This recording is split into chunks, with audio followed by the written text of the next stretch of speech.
आज हम लोग हिंदी ग्रामर देखेंगे और ग्रामर की इससे पहले कुछ क्लास हो चुकी हैं जिसमें संज्ञा, सर्वनाम, क्रिया, विशेषण, लिंग, वचन, कारक ये सब हो चुका है। और आज देखेंगे अव्यय। अव्यय के विषय में पढ़ेंगे। अव्यय क्या होते हैं, कितने प्रकार के होते हैं। ठीक है, चैनल को लाइक कर लीजिएगा, सब्सक्राइब कर दीजिएगा और शेयर कर दीजिएगा। फेसबुक पर पेज को फॉलो कर लीजिएगा, लाइक कर दीजिएगा, कमेंट कर दीजिएगा। आज देखेंगे अव्यय के विषय में। अव्यय क्या होता है, अव्यय की परिभाषा क्या है और अव्यय कितने प्रकार के होते हैं।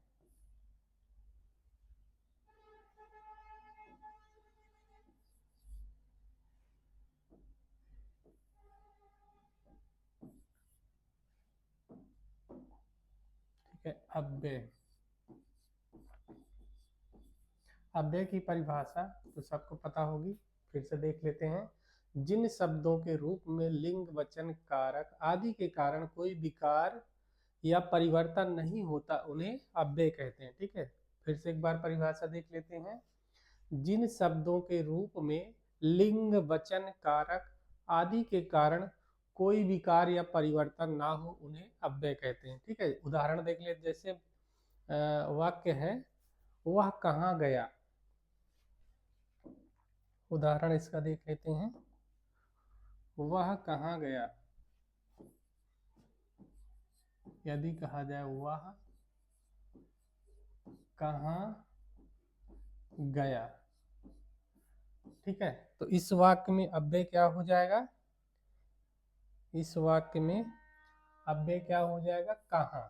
ठीक है, कहाँ पर लिंग, वचन, कारक पर कारक आदि का कोई प्रभाव नहीं पड़ता। ठीक है, ये अविकारी होता है, इसमें विकार नहीं पैदा होगा, तो ये अव्यय होता है। यदि कहा जाए वह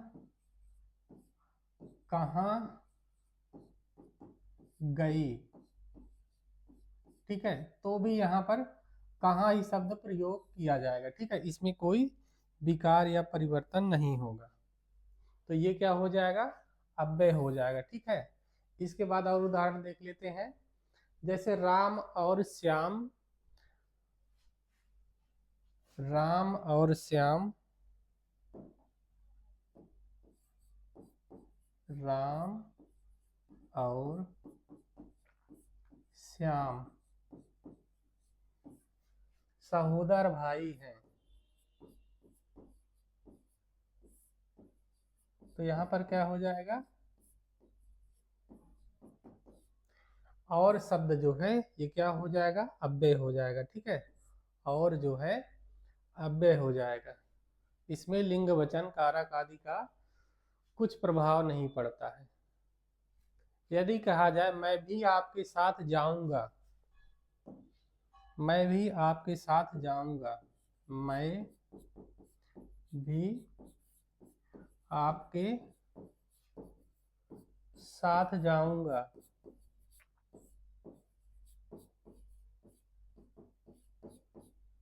ठीक है, तो इसमें अव्यय क्या हो जाएगा, आप मैं भी आपके साथ जाऊंगा। ठीक है, तो इसमें जो भी शब्द है यहाँ पर ये क्या हो जाएगा, अव्यय हो जाएगा। ठीक है, इसमें लिंग, वचन, कारक का कोई प्रभाव नहीं पड़ेगा। यदि कहा जाए मैं भी आपके साथ जाऊंगी, साथ जाऊंगी, तब भी का प्रयोग ही किया जाएगा। ठीक है, यहाँ पर भी ही प्रयोग किया जाएगा, इसमें कोई परिवर्तन नहीं होता है, चाहे पुरुष हो चाहे स्त्री, पुल्लिंग हो या स्त्रीलिंग, दोनों जगह पर भी का प्रयोग किया जाएगा। तो अब वे समझ गए, जिन शब्दों के रूप में लिंग, वचन, कारक आदि के कारण कोई विकार या परिवर्तन ना हो उन्हें अव्यय कहते हैं।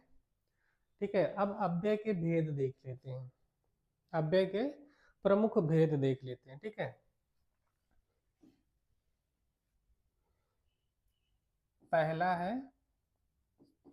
पहला क्या हो जाएगा, अव्यय के 4 भेद होते हैं, ठीक है। पहला है क्रिया विशेषण। क्रिया विशेषण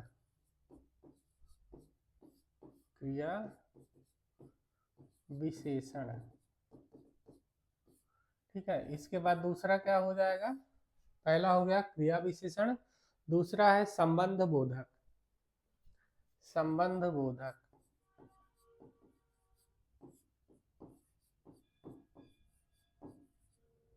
ठीक है।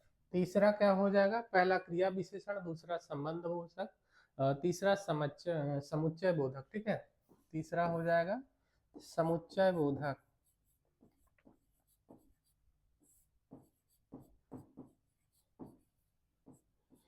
और चौथा क्या हो जाएगा, चौथा है विस्मया बोधक, विस्मयादि बोधक।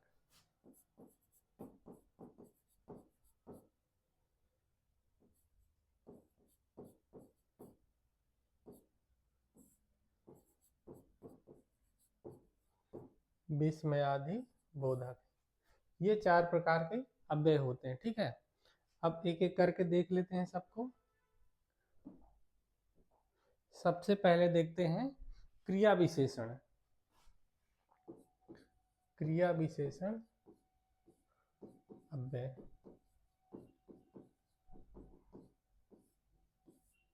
ठीक है। पहला रहेगा क्रिया विशेषण अव्यय। इसकी परिभाषा देख लेते हैं। जिस अव्यय से क्रिया विशेषण या अन्य क्रिया विशेषण की विशेषता प्रकट हो उसे क्रिया विशेषण अव्यय कहते हैं। फिर से परिभाषा देखते हैं। जिस अव्यय से क्रिया विशेषण या अन्य क्रिया विशेषण की विशेषता प्रकट हो उसे क्रिया विशेषण कहेंगे। जैसे राम धीरे धीरे पढ़ता है, इसका उदाहरण देख लेते हैं। राम धीरे धीरे पढ़ता है, राम धीरे धीरे पढ़ता है, यहाँ पर क्या हो जाएगा, क्रिया विशेषण अव्यय हो जाएगा। ठीक है, धीरे धीरे जो शब्द है यहाँ पर क्रिया विशेषण हो जाएगा। फिर अगर कहा जाए आप कब आए, आप कब आए,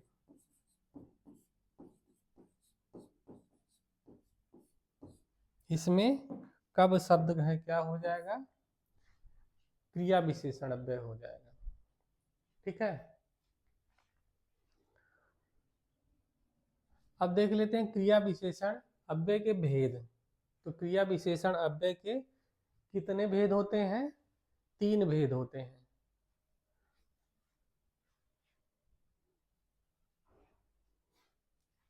क्रिया विशेषण के भेद देख लेते हैं।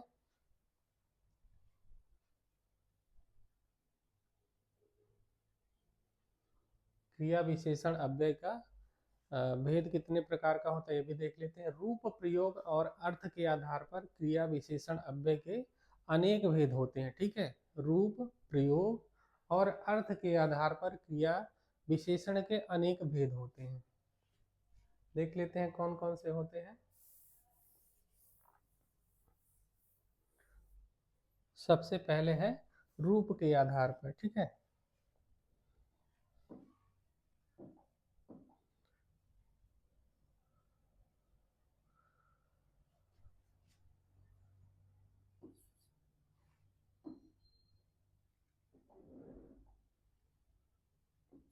पहला है रूप के आधार पर।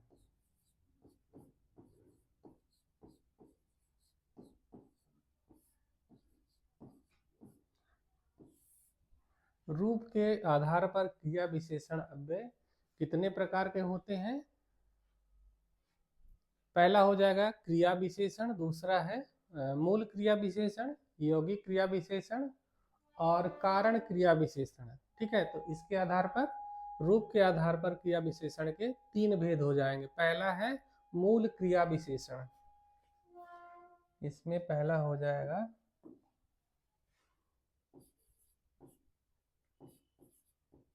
मूल क्रिया विशेषण।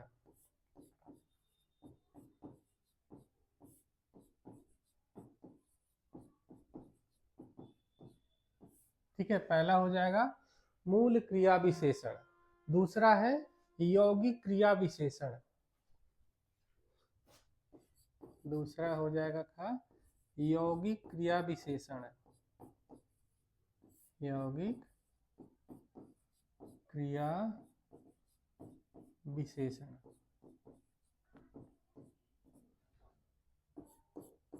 तीसरा क्या हो जाएगा, मूल यौगिक क्रिया विशेषण, मूल क्रिया विशेषण, यौगिक क्रिया विशेषण और कारण क्रिया विशेषण। तीसरा हो जाएगा कारण क्रिया विशेषण। ये हो गया रूप के आधार पर क्रिया विशेषण का भेद। ठीक है, अब देख लेते हैं मूल क्रिया विशेषण क्या है। तो जो क्रिया विशेषण किसी अन्य शब्द के योग या मेल से बनते हैं, मेल से नहीं बनते हैं, उन्हें मूल क्रिया विशेषण कहते हैं। ठीक है, फिर से परिभाषा देख लेते हैं।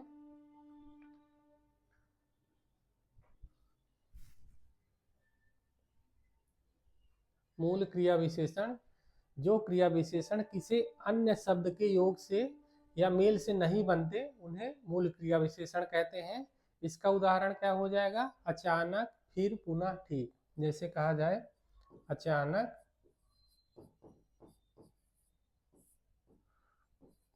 पुनः, ठीक है, अचानक हो गया, पुनः हो गया, फिर है, ठीक है, फिर, ठीक, नहीं, ये सब क्या है, ये मूल क्रिया विशेषण हो जाएंगे। ठीक है, अब यौगिक क्रिया विशेषण देख लेते हैं। जो क्रिया विशेषण प्रत्यय या अन्य शब्दों के योग से बनते हैं, उन्हें यौगिक क्रिया विशेषण कहते हैं। ठीक है, जैसे प्रतिदिन,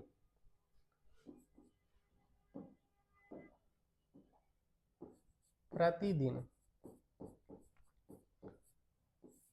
ठीक है। और दूसरा हो जाएगा घर बाहर, बाहर भीतर, घर बाहर, बाहर भीतर, ये सब क्या हो जाएंगे,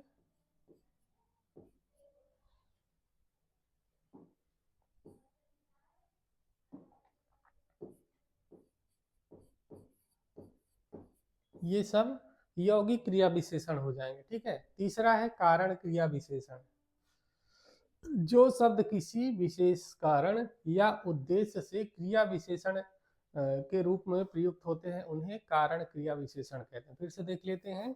जो शब्द किसी विशेष कारण या उद्देश्य से क्रिया विशेषण रूप में प्रयुक्त होते हैं, उन्हें कारण क्रिया विशेषण कहते हैं। जैसे वह खाक पड़ेगा, उदाहरण है वह खाक पड़ेगा, इसमें खाक जो है क्या हो जाएगा, कारण क्रिया विशेषण हो जाएगा। ठीक है, फिर अगला उदाहरण है जाओ न, जाओगे नहीं तो सिर चाटोगे। तो यहाँ पर जो सिर है यह भी कारण के लिए आया, तो कारण क्रिया विशेषण हो जाएगा। ठीक है, अब देख लेते हैं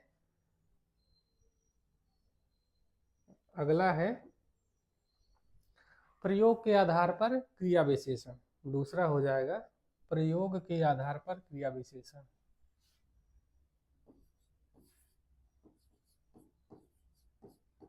प्रयोग के आधार पर,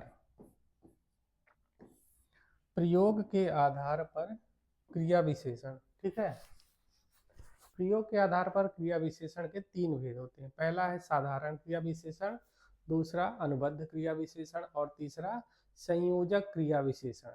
पहला है, सबसे पहले देखते हैं साधारण क्रिया विशेषण। ठीक है, पहला रहेगा साधारण क्रिया विशेषण।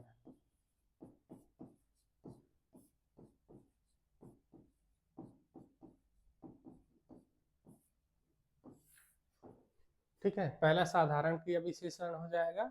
जिन क्रिया विशेषणों का प्रयोग स्वतंत्र रूप से किया जाए, उन्हें साधारण क्रिया विशेषण कहते हैं। जैसे आह मैं क्या करूं, उदाहरण है इसका, आह मैं क्या करूं। यहाँ पर आह जो है ये साधारण क्रिया विशेषण है, ठीक है। फिर अगला देख लेते हैं अनुबद्ध क्रिया विशेषण। इसका खा नंबर है अनुबद्ध क्रिया विशेषण दूसरा रूप।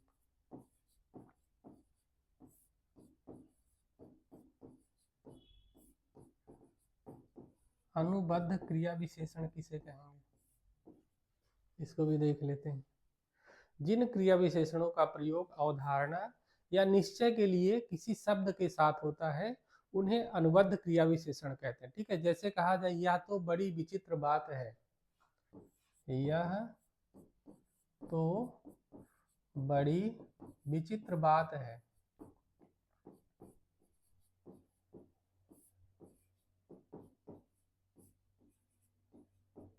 ठीक है, तो यहाँ पर जो तो शब्द है यह क्या हो जाएगा, अनुबद्ध क्रिया विशेषण, ठीक है। इसके बाद तीसरा क्या हो जाएगा, तीसरा है संयोजक क्रिया विशेषण।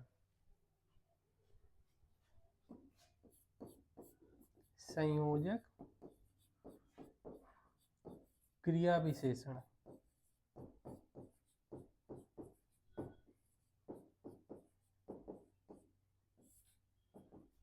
संयोजक क्रिया विशेषण क्या है, जिन क्रिया विशेषणों का संबंध किसी अन्य कथन के संयोजन के लिए होता है उन्हें संयोजक क्रिया विशेषण कहते हैं। फिर से देख लेते हैं, जिन क्रिया विशेषणों का संबंध किसी अन्य कथन के संयोजन के लिए होता है उन्हें संयोजक क्रिया विशेषण कहते हैं।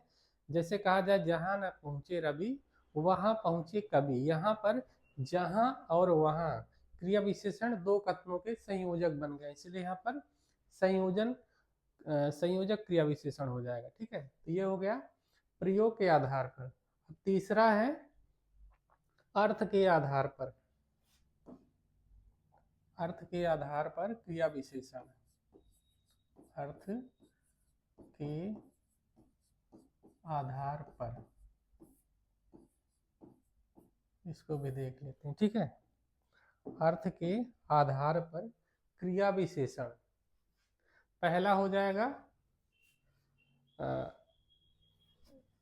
इसके चार भेद होते हैं, ठीक है। अर्थ के आधार पर चार होते हैं, पहला है स्थानवाचक, दूसरा है कालवाचक, तीसरा है परिमाणवाचक और चौथा है रीतिवाचक। पहला क्या हो जाएगा, पहला है स्थानवाचक।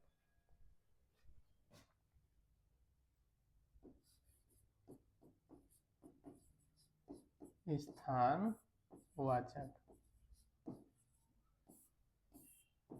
ठीक है। स्थानवाचक क्या हो जाएंगे, जिस क्रिया विशेषण से स्थान और दिशा की सूचना मिलती है उन्हें स्थानवाचक क्रिया विशेषण कहते हैं। जैसे यहाँ वहां ऊपर नीचे, ये सब क्या है, स्थानवाचक है। यहाँ वहां ऊपर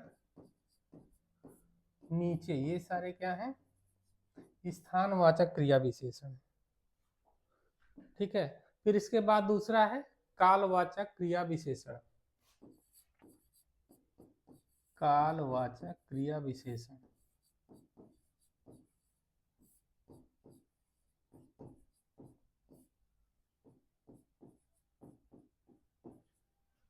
दूसरा है कालवाचक विशेषण, ठीक है। जिस क्रिया विशेषण से काल या समय की सूचना मिले उसे कालवाचक क्रिया विशेषण कहेंगे, ठीक है। उदाहरण देख लेते हैं, आज, अब, कब, ये सब क्या है, आज कहा जाए, अब, ठीक है, आज हो गया, अब हो गया, कब हो गया, निरंतर, अब, ये सारे क्या हैं,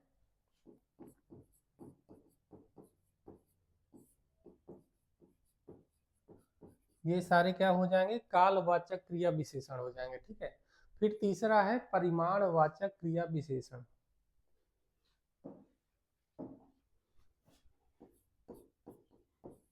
परिमाणवाचक,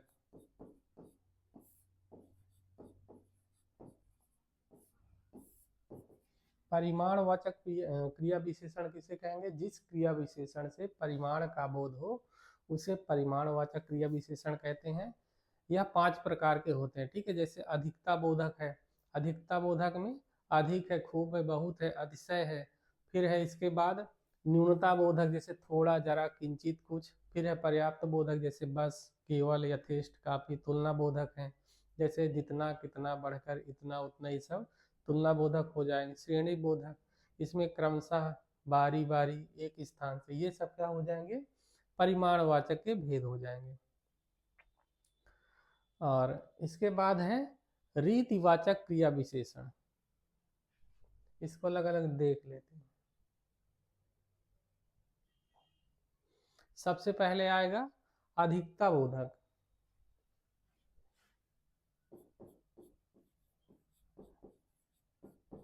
अधिकता बोधक,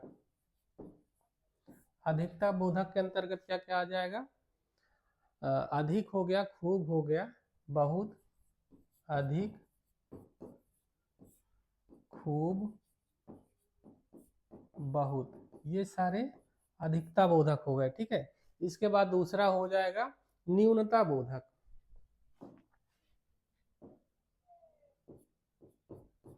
न्यूनता बोधक,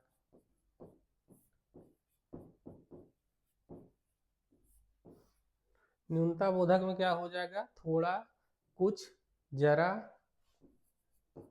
थोड़ा, कुछ, जरा, किंचित, ये सारे क्या है, न्यूनता बोधक है। ठीक है, इसके बाद तीसरा हो जाएगा पर्याप्त बोधक।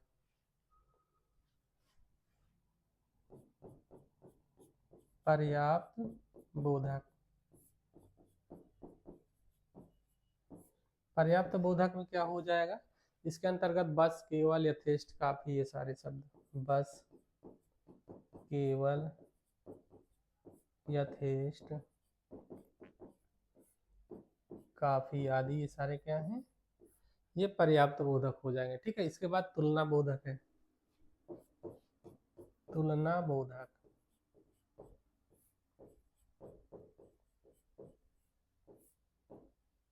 तुलना बोधक में क्या क्या हो जाएंगे, इसके अंतर्गत जितना, कितना, बढ़कर, इतना, उतना, जितना, कितना, इतना, उतना, ये सारे क्या हो जाएंगे, तुलना बोधक हो जाएंगे। ठीक है, इसके बाद है श्रेणी बोधक। पांचवा हो जाएगा श्रेणी बोधक।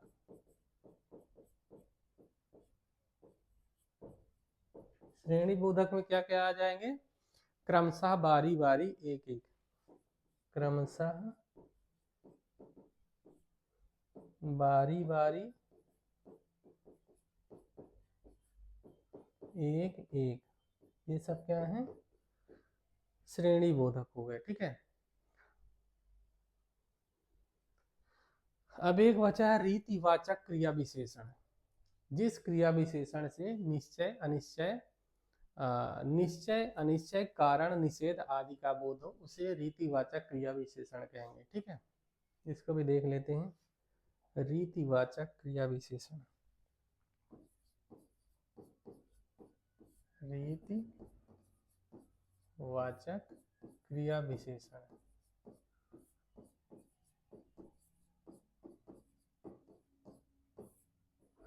रीतिवाचक क्रिया विशेषण क्या है, जिस क्रिया विशेषण से निश्चित, निश्चय, अनिश्चय, कारण, निषेध आदि का बोध हो, उसे रीतिवाचक क्रिया विशेषण कहते हैं। जैसे इसका उदाहरण है ऐसे, वैसे, अवश्य, ऐसे, वैसे, ये सब क्या है, रीतिवाचक क्रिया विशेषण। ठीक है, अवश्य है, हाँ, ये सब क्या है, हाँ हो गया, अवश्य, ठीक है, ये सब क्या है, रीतिवाचक। ठीक है, ठीक है, ठीक बचे, ये सब क्या हो जाएंगे, रीतिवाचक क्रिया विशेषण। अब देख लेते हैं संबंध बोधक अव्यय। ये तो हो गया पहला भाग। ठीक है, दूसरा है संबंध बोधक अव्यय।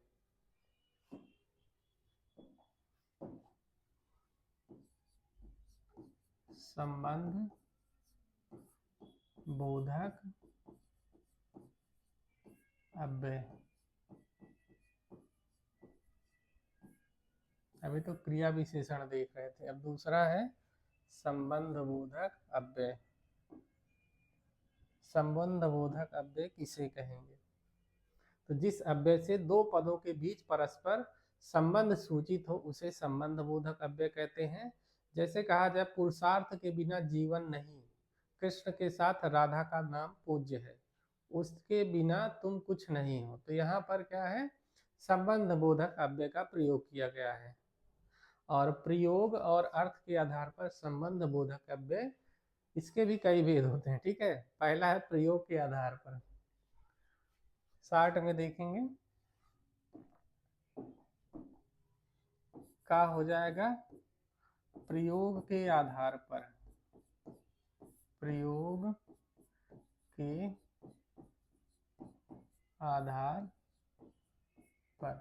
ठीक है, का है प्रयोग के आधार पर और दूसरा है अर्थ के आधार पर।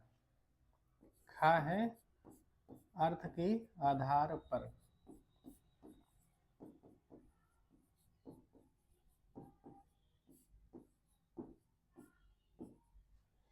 अब देख लेते हैं प्रयोग के आधार पर क्या क्या होते हैं। प्रयोग के आधार पर संबद्ध संबंध बोधक है और असंबद्ध संबंध बोधक है। पहला हो जाएगा संबद्ध संबंध बोधक।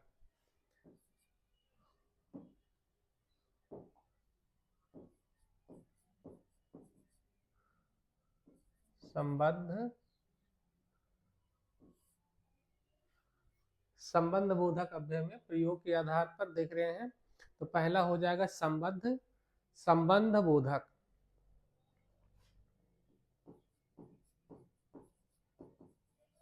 संबंध बोधक, ठीक है। इसके अंतर्गत क्या क्या आ जाएंगे, जैसे धर्म के बिना, राम के बिना, ये सब क्या है संबद्ध संबोधक है। ठीक है, फिर है जैसे असंबद्ध संबंध बोधक देख लेते हैं। असंबद्ध दूसरा हो जाएगा इसका, ये का हो गया असंबद्ध संबंध बोधक। ठीक है, असंबद्ध संबंध बोधक, इसके अंतर्गत मित्रों सहित गांव तक, ये सब क्या है असंबद्ध संबंध बोधक है। ठीक है, अब देख लेते हैं अर्थ के आधार पर। अर्थ के आधार पर कालवाचक, स्थानवाचक, दिशावाचक, साधनावाचक, उद्देश्यवाचक, व्यतिरेकवाचक, विनिमयवाचक, सादृश्यवाचक, विरोधवाचक, इसके बाद साहचर्यवाचक है, विषयवाचक है, संग्रहवाचक, तुलनावाचक, कारणवाचक, बहुत सारे हैं। ठीक है, तो ये सब क्या हो गए अर्थ के आधार पर। देख लें, कालवाचक में पहले बाद में आगे पश्चात अब तक आ जाएंगे। स्थानवाचक में आगे पीछे निकट समीप सामने हो जाएगा। दिशावाचक में आसपास और दायां बायां, ये सब दिशावाचक है। इसके बाद है द्वारा, माध्यम, सहारे, जरिए, मार्फत, ये साधनावाचक हो जाएंगे। फिर है उद्देश्यवाचक, लिए, वास्ते, हेतु, निमित्त। फिर है व्यतिरेक बोधक। व्यतिरेक वाचक में क्या हो जाएंगे, अलावा, अतिरिक्त, सिवा, बगैर, बिना, रहित। विनिमयवाचक में क्या हो जाएंगे, विनिमयवाचक में बदले, एवज, स्थान पर, जगह पर, ये सब विनिमयवाचक हो जाएंगे। फिर है सादृश्यवाचक, समान, तुल्य, बराबर, योग्य। विरोधवाचक में विरोध हो जाएगा, विरुद्ध हो जाएगा, विपरीत हो जाएगा। साहचर्यवाचक में साथ, संग, सहित, समेत, ये सब साहचर्यवाचक हो जाएंगे। फिर है विषयवाचक। विषयवाचक में संबंध, विनय, आश्रय, भरोसे।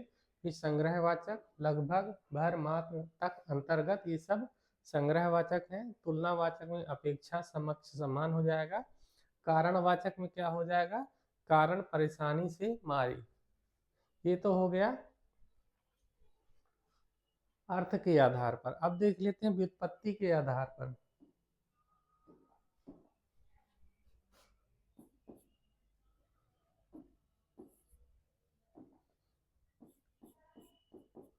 व्युत्पत्ति के आधार पर,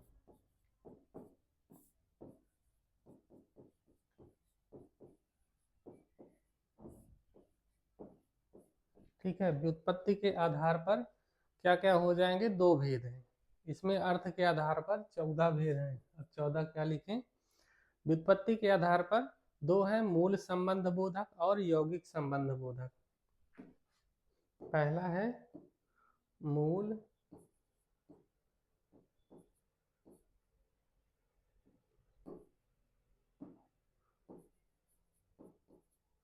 मूल संबंध बोधक और दूसरा है यौगिक। ठीक है, व्युत्पत्ति के आधार पर दो प्रकार के हैं, मूल संबंध बोधक और यौगिक संबंध बोधक। मूल संबंध बोधक में पर्यंत समान बिना हो जाएंगे, इसका पर्यंत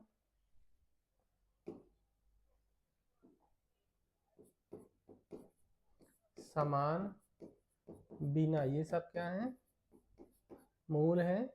इसके बाद यौगिक में क्या हो जाएंगे, द्वारा योग्य बाहर, द्वारा योग्य बाहर, ये सब क्या है, व्युत्पत्ति के आधार पर यौगिक हैं। ठीक है, अब देख लेते हैं समुच्चय बोधक अव्यय।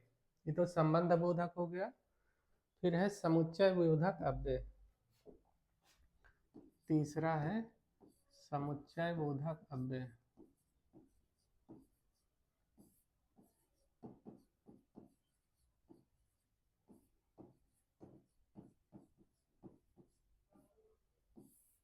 समुच्चय बोधक अव्यय क्या है, जो अव्यय दो पदों, दो उपवाक्यों या दो वाक्यों को परस्पर जोड़ते हैं उन्हें समुच्चय बोधक अव्यय कहते हैं। ठीक है, फिर से देख लेते हैं, जो अव्यय दो पदों, दो वाक्यों, दो उपवाक्यों को जोड़ते हैं उन्हें समुच्चय बोधक अव्यय कहते हैं। जैसे कहा जाए कि ईमानदारी और परिश्रम उन्नति के लिए आवश्यक हैं। फिर अगला उदाहरण है, परिश्रम करो ताकि जीवन सफल हो सके। तो इन वाक्यों में ताकि और जो है क्या हो जाएंगे, पहले वाक्य में और दूसरे वाक्य में ताकि जो है ये समुच्चय बोधक अव्यय है, क्योंकि ये दो वाक्यों को जोड़ रहे हैं। अब इसके भेद देख लेते हैं। इसके दो भेद होते हैं समुच्चय बोधक अव्यय के। पहला है समानाधिकरण समुच्चय बोधक और दूसरा है व्याधिकरण समुच्चय बोधक। पहला देख लेते हैं,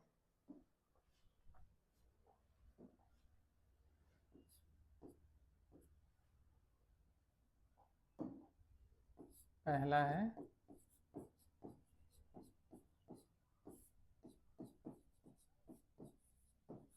समानाधिकरण। ठीक है, पहला हो जाएगा समानाधिकरण समुच्चय बोधक और दूसरा क्या है, व्याधिकरण समुच्चय बोधक। दूसरा है व्याधिकरण। ठीक है, समानाधिकरण समुच्चय बोधक और व्याधिकरण समुच्चय बोधक। यदि कहा जाए समानाधिकरण समुच्चय क्या है, तो जो दो समान पदों, उपवाक्यों या वाक्यों को जोड़ते हैं उन्हें समानाधिकरण समुच्चय बोधक कहते हैं। जैसे कहा जाए राम और कृष्ण जाते हैं, इसका उदाहरण देख लेते हैं, राम और कृष्ण जाते हैं, राम और कृष्ण जाते हैं। ठीक है, उदाहरण है राम और कृष्ण जाते हैं। तो यहाँ पर और जो है ये क्या है, समानाधिकरण समुच्चय बोधक है। ठीक है, इसके बाद अगला है व्याधिकरण समुच्चय बोधक। इसमें भी समानाधिकरण समुच्चय बोधक चार प्रकार के होते हैं, इसको भी देख लेते हैं। इसके भी चार भेद हैं।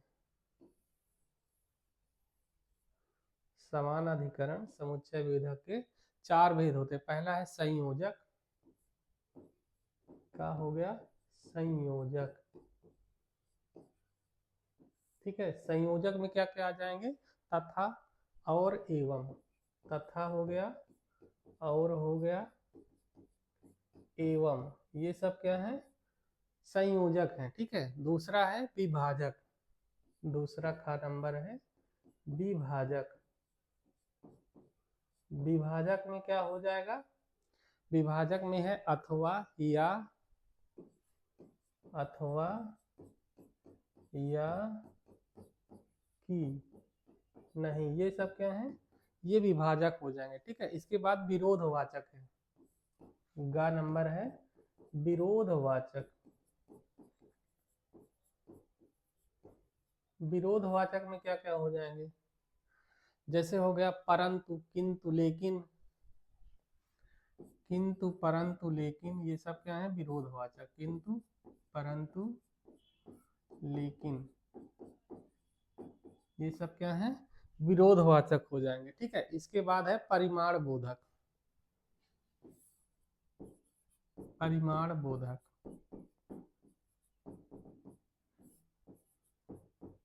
परिमाण बोधक क्या क्या है? इसके अंतर्गत क्या क्या आएगा? तो अतएव, अतः, इसलिए, ये सब क्या है?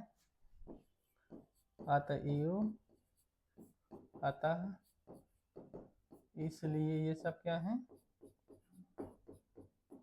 परिमाण बोधक है। ठीक है। फिर देख लेते हैं व्याधिकरण समुच्चय बोधक। दूसरा है व्याधिकरण समुच्चय बोधक।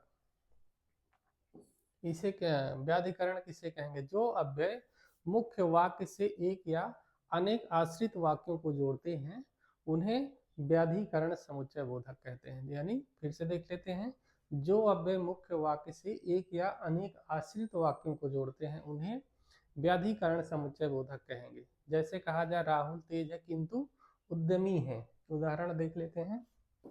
कहा जाए यदि राहुल तेज है, राहुल तेज है, ठीक है, फिर कहा जाए किंतु उद्यमी नहीं है, किंतु उद्यमी नहीं है। यहाँ पर दो है, एक मुख्य वाक्य है, एक उपवाक्य है। ठीक है। आश्रित है एक, एक मुख्य हो जाएगा, आश्रित वाक्य हो गया। तो यहाँ पर क्या हो जाएगा? किंतु शब्द लगा है ना, किंतु आदमी उद्यमी नहीं है, तो यहाँ पर क्या हो जाएगा? यहाँ पर व्याधिकरण हो जाएगा।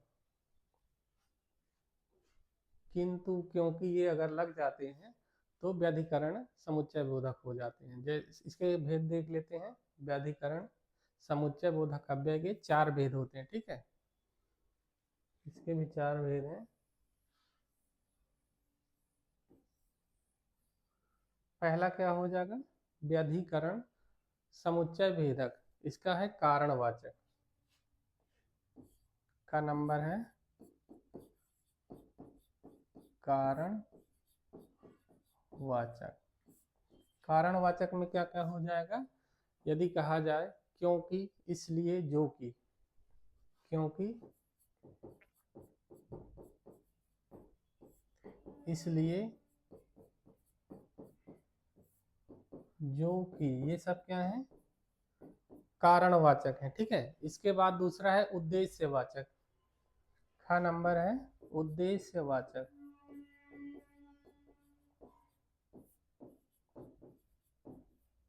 उद्देश्यवाचक में क्या हो जाएगा? उद्देश्यवाचक में ताकि, जो कि, ताकि, जो कि, ये सारे क्या है? उद्देश्यवाचक हैं। ठीक है। इसके बाद तीसरा है संकेतवाचक का नंबर है संकेतवाचक। संकेतवाचक में क्या क्या हो जाएगा? चाहे, किंतु, परंतु, चाहे,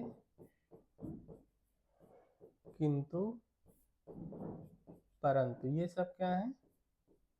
संकेतवाचक है। ठीक है। इसके बाद है स्वरूपवाचक।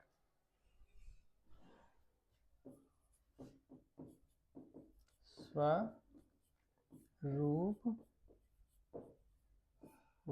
स्वरूपवाचक में क्या क्या हो जाएगा? इसके अंतर्गत अर्थात, माने, यानी कि, अर्थात, माने, यानी कि, ये सब क्या है? ये सब स्वरूपवाचक हो गए। ठीक है। अब चौथा है विस्मयादि बोधक अव्यय। चौथा है विस्मयादि बोधक अव्यय। इसको भी देख लेते हैं।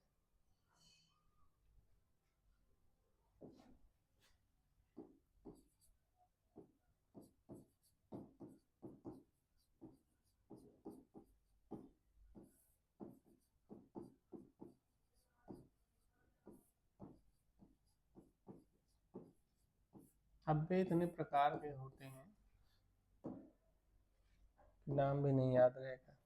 चौथा है विस्मयादि बोधक अव्यय। जो अव्यय हर्ष, उल्लास, शोक, दुख, घृणा आदि मनोभावों को सूचित करते हैं उन्हें विस्मयादि बोधक अव्यय कहते हैं। फिर से एक बार परिभाषा देख लेते हैं। जो अव्यय हर्ष, उल्लास, शोक, दुख, घृणा आदि मनोभावों को सूचित करते हैं उन्हें विस्मयादि बोधक अव्यय कहते हैं। उदाहरण देख लेते हैं। कहा जाए वाह, यदि कहा जाए वाह क्या कहना है, वाह क्या कहना है, तो यहाँ पर क्या हो गया, विस्मयादि बोधक अव्यय। ठीक है। यदि कहा जाए आहा कितना सुंदर दृश्य है, आहा कितना सुंदर दृश्य है, कितना सुंदर दृश्य है, यहाँ पर क्या है, विस्मयादि बोधक अव्यय। ठीक है। इसमें वाह हो गया, इसमें आहा हो गया, ये सब क्या है, विस्मयादि बोधक अव्यय। ठीक है। अगर कहा जाए अरे तुम्हें अक्ल नहीं है, अरे तुम्हें अक्ल नहीं है,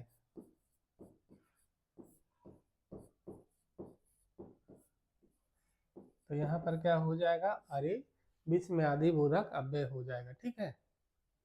अब देख लेते हैं इसके भेद। विस्मयादि बोधक अव्यय के 8 भेद होते हैं। ठीक है। इसको भी पढ़ लेते हैं।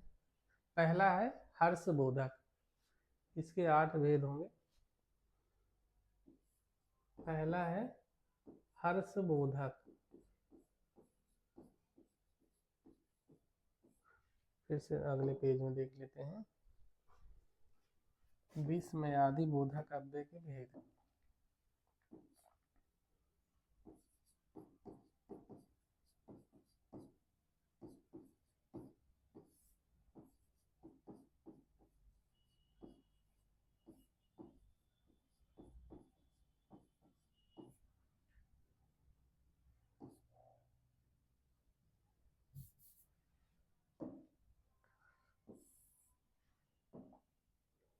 अब इसमें सबसे पहले देखते हैं 8 प्रकार के होते हैं ये। पहला क्या हो जाएगा, पहला है हर्ष बोधक, जैसे वाह, अच्छा, शाबाश, हर्ष बोधक।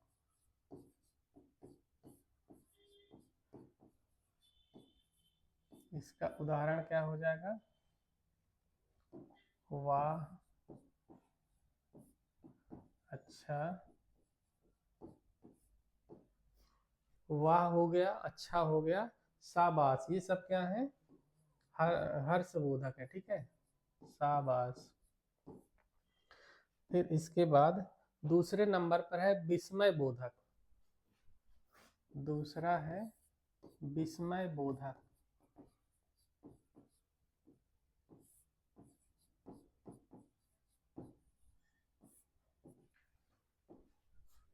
विस्मय बोधक में क्या हो जाएगा, जैसे कहा जाए अरे क्या क्यों, अरे क्या क्यों, ये सब क्या है, विस्मय बोधक है। ठीक है। फिर तीसरा है शोक बोधक।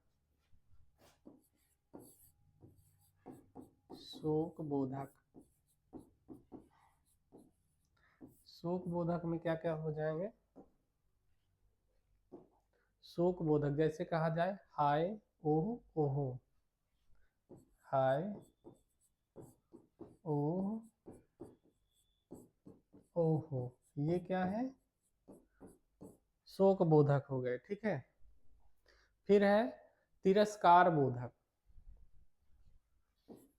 चौथा है तिरस्कार बोधक।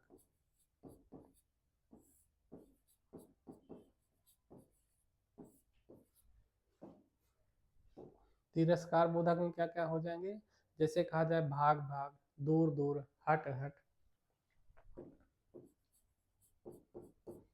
भाग भाग,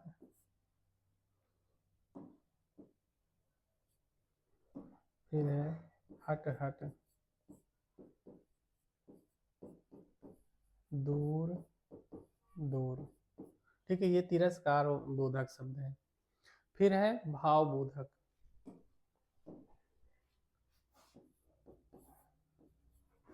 भाव बोधक, भाव बोधक इसके अंदर क्या क्या हो जाएंगे? भाव बोधक में क्या क्या हो जाएंगे? हाय, अरे, जो। हाय, अरे, जो, ये सब क्या है? भाव बोधक हो गए। इसके बाद अगला है अनुमोदन बोधक। ठीक है, अनुमोदन बोधक।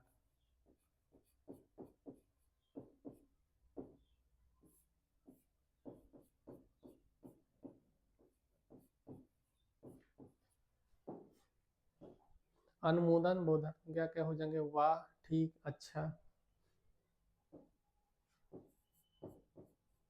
वाह, ठीक, अच्छा, ये सब क्या है? अनुमोदन बोधक हो गए। ठीक है, इसके बाद है संबोधन बोधक। संबोधन बोधक,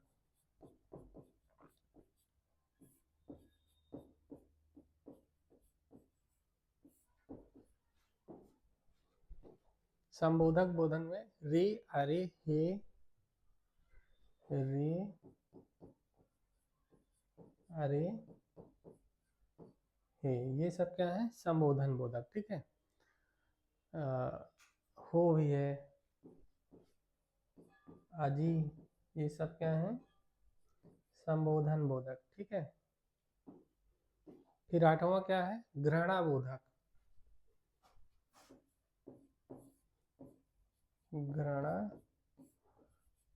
बोधक, जैसे कहा जाए छी छी, यहाँ घृणा व्यक्त हो। ठीक है, छी छी, ये सब क्या है? छी छी। राम राम,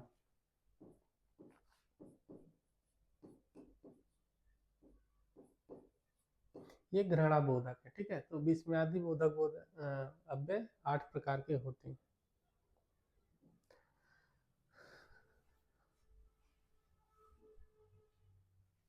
अब देख लेते हैं निपात क्या होते हैं, निपात और उसके कार्य।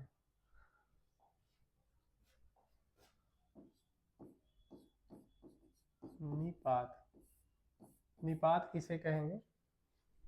वाक्य में किसी शब्द या पद के बाद जो अव्यय लगकर एक विशेष प्रकार का बल या अवधारणा व्यक्त करते हैं उन्हें निपात कहते हैं। जैसे फिर से एक बार देख लेते हैं। वाक्य में किसी शब्द या पद के बाद जो अव्यय लगकर एक विशेष बल या अवधारणा को व्यक्त करें वह निपात कहलाते हैं। ठीक है, जैसे कहा जाए ही, भी, तो, तक, मात्र, भर, ये सब क्या है? निपात है। उदाहरण देख लेते हैं, निपात में क्या क्या हो जाएंगे? ही, भी, तो, ये सब क्या है? निपात हैं। ठीक है, निपात। जैसे कहा जाए तक, मात्र, ये सारे निपात हैं। उदाहरण देख लेते हैं, जैसे कहा जाए वह तो अपने घर जाएगा, वह तो अपने घर जाएगा।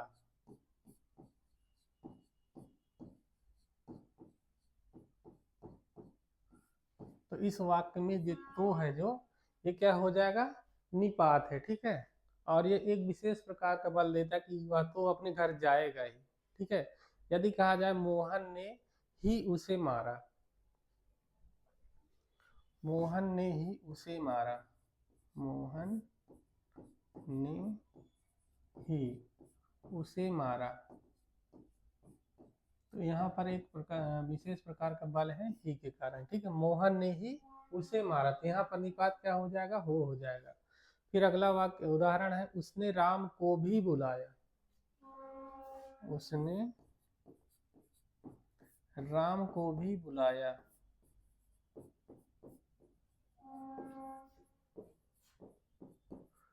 बुलाया, यहाँ पर निपात क्या हो जाए?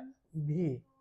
भी शब्द लगाने से एक विशेष प्रकार का बल पड़ता है, ठीक है। तो उसने राम को भी बुलाया, ये क्या हो जाएगा, निपात हो जाएगा, ठीक है। तो इसको भी देख लीजिएगा। निपात की परिभाषा एक बार फिर से सुन लेते हैं। वाक्य में किसी शब्द या पद के बाद जो अव्यय लगकर एक विशेष प्रकार का बल पैदा करें, बल उत्पन्न करें, क्या कहे जाएंगे, निपात कहा जाएगा, ठीक है। अव्यय समाप्त हो चुके हैं और पेज को फॉलो कर लीजिएगा, लाइक कर लीजिएगा, कमेंट कर दीजिएगा, शेयर कर दीजिएगा। फिर अगली क्लास में देखते हैं।